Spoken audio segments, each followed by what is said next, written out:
भी राशि किसी भी लग्न के हों, दो कॉमन चीजें, दो कॉमन बातें आपके जीवन में रहती ही हैं।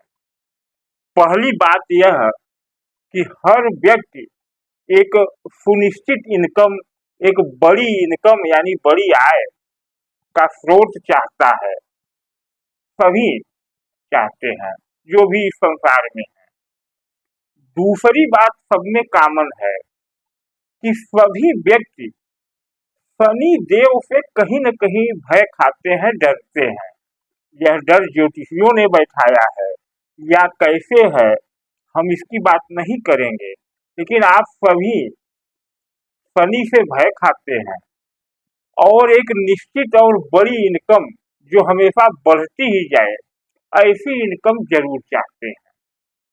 और जब आपके इस पहली बात यानी इनकम में बाधा आती है, तो आप कभी शनि देव को उसका जिम्मेदार मानते हैं, तो कभी किसी अन्य ग्रहों को, कभी भाग्य को, कभी कुंडली को। तो हम इसी विषय पर चर्चा करेंगे कि यह दैनिक इनकम और एक बड़ी इनकम की जो इच्छा है वह पहले पूरी कैसे हो और उसमें बाधाएं क्यों आती हैं। तो बने रहे वीडियो पर। चैनल पर नए हो तो सब्सक्राइब कर लें, वीडियो को लाइक और शेयर करें। आइए चर्चा करते हैं इसी बात को। प्रिय दर्शकों, ज्योतिष में इनकम के लिए, आय भाव के लिए, लाभ के लिए, इच्छाओं की पूर्ति के लिए, और ये सारी बातें एक दूसरे से जुड़ी हैं। आपकी इच्छा है लाभ हो, बड़ी इनकम हो, तो इन चीजों के लिए एकादश भाव का विचार किया जाता है। क्या? एकादश भाव का। आज हम काल पुरुष की कुंडली से आपको बताना चाहेंगे कि आपके एकादश भाव यानी जो आपकी इच्छा है, जो आपका लाभ है, वह कैसे पूरा हो। तो एकादश भाव से इन चीजों को देखा जाता है। एकादश भाव के स्वामी है जन्म कुंडली में यानी कि काल पुरुष की जन्म कुंडली में दसम भाव और एकादश भाव पर शनि की राशियां आती हैं। किसकी? शनि की। और यही कारण है कि जैसे ही हमारे इनकम में बाधा आती है, हम समझ लेते हैं कि इसका कारण शनि हो सकता है। तो दसम भाव है कर्म का भाव, जहां शनि की साधारण राशि मकर आती है 10 नंबर की, और एकादश भाव में 11 नंबर की शनि की मूल त्रिकोण राशि कुंभ राशि आती है। अब समझे कि अगर यह कुंभ राशि यानी यह भाव सही रहेगा तो आपको इनकम मिलेगी। इसका स्वामी शनि है, क्रूर ग्रह, बाधाकारी ग्रह जिसे कहा जाता है। तो कहने का तात्पर्य यह भी हुआ कि अगर आपके जीवन में शनि का प्रभाव अच्छा रहेगा तो आपको इनकम मिलेगी। ठीक, इसीलिए शनि से हम डरते हैं। अब आइए शनि को समझें कि शनि क्या है और शनि कैसे ठीक होंगे। शनि के लिए तमाम तरह के मंत्र बताए गए, जाप बताए गए, शनिवार को दर्शन, पूजन और तेल चढ़ाना बताया गया। अभी हम उनकी बात ही नहीं करेंगे, हम बात करेंगे जन्म कुंडली में कि शनि कैसे अच्छे हो सकते हैं। तो शनि पहले तो मूल त्रिकोण राशि में अगर अपनी ही राशि में हो तो अच्छे माने जाते हैं। हर ग्रह अपनी राशि में बलवान माना जाता है।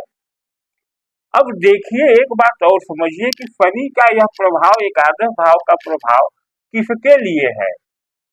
काल पुरुष की कुंडली में प्रथम भाव में मंगल की मेष राशि आती है, और लाभ हो, इच्छा पूर्ति हो, वह किसका?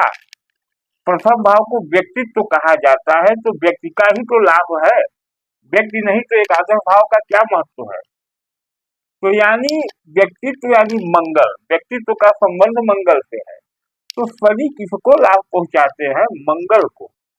मंगल का मतलब कि आपके व्यक्तित्व में मंगल की ऊर्जा जितनी होगी, यह लाभ उतना होगा। एक बात। लेकिन दूसरी बात यह होती है कि यही शनि मंगल की मेष राशि में नीच हो जाते हैं। तात्पर्य यह कि परा व्यक्तित्व व्यक्तित्व की ऊर्जा के आगे इनकम का भाव नीचा है, यानी व्यक्तित्व ऊंचा है। इनकम से व्यक्तित्व नहीं बनेगा, व्यक्तित्व से इनकम बनेगा, यह कुंडली का संदेश है। हम उल्टा समझते हैं कि इनकम होगी तो व्यक्तित्व बन जाएगा, कुछ देर के लिए बनता है लेकिन वह अस्थायी नहीं होता। तो एक बात। दूसरी बात कि अब शनि को ठीक कैसे करें, शनि का महत्व समझें कि शनि क्या है। तो शनि या तो अपनी राशि में रहे, या एकादश में या दशम में, तो अच्छे हुए। शनि उच्च होते हैं शुक्र की तुला राशि में, यानी 7 नंबर राशि, 7 नंबर भाव में। अब सोचिए कि शनि जैसा बाधाकारी क्रूर ग्रह शुक्र जैसे कोमल और भोग के कारक ग्रह में उच्च होता है। क्यों? क्योंकि यह तुला राशि है, 7 नंबर राशि तुला है। तुला का मतलब बैलेंस, तुला का मतलब बैलेंस। और शनि क्या है? न्याय के कारक है। शनि न्याय के देवता है, शनि न्याय के ग्रह है। तो न्याय तो बैलेंस में ही उच्च होगा। अगर बैलेंस ही नहीं तो न्याय कैसा? अगर बैलेंस नहीं, यह न्याय का तराजू है, अगर किसी तरफ झुक गया तो न्याय कहाँ? तो यह तो तभी जब यह पूरी तरह से बैलेंस हो, इसलिए शनि यहाँ उच्च होते हैं। तो कहने का तात्पर्य कि शुक्र यह भोग का भाव है, सप्तम भाव भोग की राशि है। तो यहाँ बैलेंस। अब बैलेंस किसका? यानी अगर जीवन में आपके बैलेंस है तो शनि उच्च है और शनि आपको अच्छी इनकम देंगे। कोई उपाय ग्रह मंत्र जपना अलग चीज है, पहले आप बैलेंस सीखिए। अगर शनि का लाभ लेना चाहते हैं, एकादश भाव का लाभ लेना चाहते हैं, तो बैलेंस को समझिए। अब बात हम करते हैं बैलेंस, जीवन में बैलेंस। बैलेंस किसका, कहाँ, यह समझते हैं। प्रिय दर्शकों, वर्ष चार्ट में जो यह प्रथम भाव होता है, पंचम भाव होता है और नवम भाव होता है, इसे मूल त्रिकोण कहते हैं। इस मूल त्रिकोण में यह आपका व्यक्तित्व है, यानी प्राण तत्व है। यह आपका ज्ञान तत्व है, पंचम भाव। और नवम भाव धर्म तत्व है। इससे बनता है व्यक्तित्व। लेकिन आप हम हैं क्या? यह व्यक्तित्व बना कैसे? तो इसमें दो चीजें हैं। एक तो हमारे अंदर जो यह प्राण ऊर्जा जो बोल रही है, जो कार्य कर रही है, जो सोच रही है, जो समझ रही है, वह है। और यह अदृश्य है, प्राण को किसी ने देखा नहीं। दूसरा व्यक्तित्व का हिस्सा है हमारा यह शरीर, जो भौतिक है, जो दृश्य है। तो देखिए कि प्राण तत्व में, काल पुरुष की कुंडली में प्राण तत्व में अग्नि तत्व की राशियां आ रही हैं। मंगल अग्नि तत्व, सिंह राशि अग्नि तत्व, धनु राशि अग्नि तत्व, यानी ऊर्जा अग्नि तत्व है। अब इसके ऊपर जो हमारा शरीर का व्यक्तित्व है वह क्या है? तो उसको त्रिकोण कहते हैं, यानी तीसरा भाव, सप्तम भाव और एकादश भाव। यह जैसा मैंने पिछले वीडियो में बताया था कुछ वैसा ही है कि जैसे यह हुआ और इसके ऊपर आरोपित यह हुआ, यह त्रिकोण, या यहाँ देख ले, यहाँ समझ ले, यह आपका त्रिकोण है, मूल त्रिकोण है, और इस पर आरोपित हो रहा है यह त्रिकोण। यह हमारा जो त्रिकोण है, यह हमारा भौतिक शरीर है। इच्छाएं किसकी है, जरूरतें किसकी है? इसी भौतिक शरीर की तो है। अगर शरीर नष्ट हो गया तो आपको किस चीज की इच्छा है, किस चीज की जरूरत है? किसी चीज की नहीं। तो यहाँ तीसरे भाव में आता है पराक्रम, सप्तम भाव में भोग और एकादश भाव में लाभ। यह भौतिक है और भौतिकता के कारक है शुक्र। भौतिकता शुक्र है, यानी यहाँ मूल है शुक्र। यहाँ मूल है शुक्र। हमारे इस शरीर के कारकत्व में शुक्र का प्रभाव ज्यादा है। क्यों? क्योंकि हम शुक्र से ही उत्पन्न होते हैं। समझते हैं आप? यहाँ उच्च हो जाते हैं शनि। यहाँ पराक्रम का भाव, पराक्रम का ग्रह उच्च नहीं हो रहा है, यहाँ एकादश यानी इच्छा पूर्ति का ग्रह उच्च हो रहा है। और है यह बैलेंस, तो यह बैलेंस बनाना है आपके भौतिक शरीर में और आपके आत्म तत्व यानी आपकी आत्मा की शक्ति में, इसमें बैलेंस बनाना है। अगर आप, जैसा कि यह दंड है, यह तराजू है, यह भौतिकता है और यह आत्म तत्व है, अगर आप भौतिकता की तरफ झुक जाएंगे तो शनि खराब होंगे क्योंकि बैलेंस बिगड़ रहा है और आप धीरे धीरे भौतिकता से व्यभिचार की ओर बढ़कर के नष्ट हो जाएंगे। ठीक? अगर आपका यह तुला इधर आत्म तत्व की तरफ झुक गया, ध्यान दें, ये आत्म तत्व की तरफ झुक गया, तो भी आप भौतिकता से दूर हो जाएंगे, तुला फिर बैलेंस बिगड़ गया, शनि खराब होंगे और आप वैराग्य या दुनिया से पलायन की ओर चले जाएंगे, मतलब संन्यास की ओर चले जाएंगे, तो भी शनि उच्च नहीं रह गए। तो आपको अपने आत्म तत्व में और भौतिक यानी शुक्र तत्व में बैलेंस बनाना है। अब आत्म तत्व है सूर्य और बृहस्पति और भौतिक तत्व है बुध और शुक्र। बुध तीसरे भाव को कवर करते हैं, शुक्र सातवें भाव को, और इसमें बैलेंस चाहिए शनि को, क्योंकि शनि है लाभ, शनि लाभ है, शनि इच्छा पूर्ति है। तो जब इसमें बैलेंस होगा तभी आपका शनि एक्टिव होगा, आपको अच्छे परिणाम देगा। आपकी राशि लग्न कोई हो, आप कुछ भी उपाय कर ले, अगर इन दोनों में बैलेंस नहीं है, आपके आत्म तत्व में और आपके भौतिक शरीर में, तो शनि अच्छा परिणाम नहीं देगा। अब बात आती है कि यह बैलेंस बनाए कैसे। तो मैंने पहले ही थंबनेल में बताया है कि शनि से डरना नहीं है, शनि को समझना है। तो यह बैलेंस बनाए कैसे? तो बैलेंस कहाँ बनेगा? अब यहाँ आ जाती है आत्म तत्व में ऊर्जा यानी मंगल। मंगल है रक्त, मंगल है रक्त, उसी रक्त में शुक्र छुपा हुआ है। आप जान, शुक्र का मतलब आपका शुक्राणु, तो शुक्राणु कहाँ है? रक्त से ही निकलता है, तो यानी शुक्र मंगल में छिपा है। यह बात आप समझ लीजिए। शनि को बैलेंस करना है क्योंकि शनि शुक्र की राशि में उच्च होता है और मंगल की राशि में नीच होता है। तो बैलेंस रक्त को करना है। रक्त का संचार कहाँ से होता है? आपके हृदय से। यह हृदय से हमारी सारी नसों में, सारे शरीर में दौड़ता है। अब ये जो आप जानते हैं कि शुद्ध रक्त जाता है और गंदा रक्त आता है, हृदय फिल्टर करता है। तो जो शुद्ध रक्त है वह बृहस्पति है यानी शुद्धता है, और जो गंदा रक्त है वह राहु है, शनि नहीं राहु है यानी गंदे।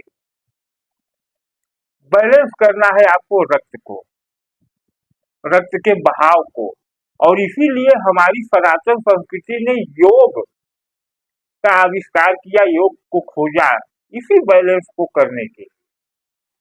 लेकिन यह होगा कब? आज भौतिक युग में कब होगा?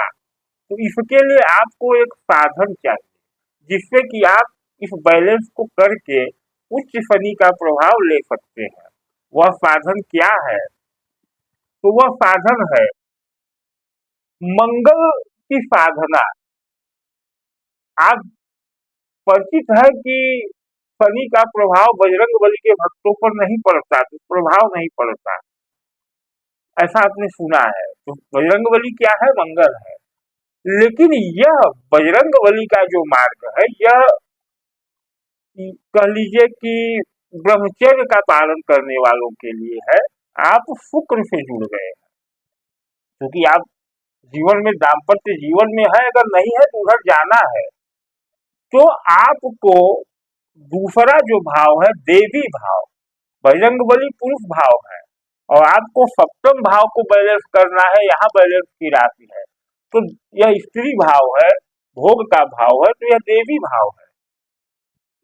तो मंगला गौरी जो शिव की शक्ति है, तस्वीर में देखिए, यह वही है जिन्होंने शिव को पाने के लिए, यानी इस सप्तम भाव को बैलेंस करने के लिए, पति को पाना या पत्नी को पाना क्या है, सप्तम भाव का बैलेंस करने के लिए ही यह तपस्या की थी।